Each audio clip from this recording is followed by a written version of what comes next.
One of the most common claims against the VA for service connection is for post-traumatic stress disorder, or PTSD.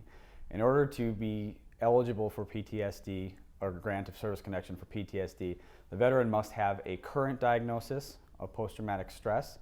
There must be an in-service event or stressor that occurred, and there must be a link or a nexus connecting the current diagnosis of PTSD with the in-service event or stressor. The current diagnosis must follow DSM-5, the Diagnostics and Statistics Manual 5 definition for what PTSD is. It must be given by someone who is licensed to a medical professional, preferably obviously a doctor, to give that opinion, and they must provide a reasoning for their medical opinion. If there is no reasoning for the opinion, the VA will reject the opinion. There needs to be an in-service event or stressor. This can be proven on a number of different levels.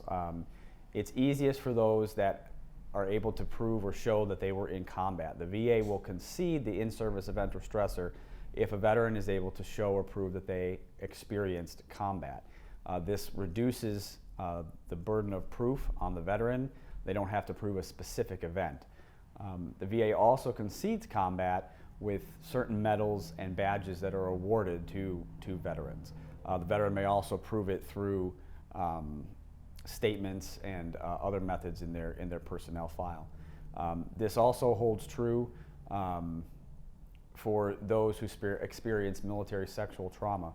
While there's very rarely an actual record in the personnel file or the medical file, this can be proven through various other means, such as police reports, medical reports, family and friends statements, performance evaluations, or any other documents that they can bring to bear.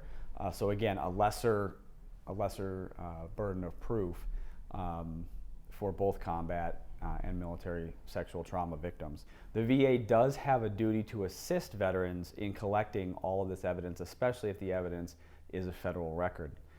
The final requirement is a connection or a nexus between the diagnosis of PTSD and the in-service stressor or event. This needs to show that the connection is at least as likely as not, equating to at least 50% that the PTSD is related or caused by the in-service stressor.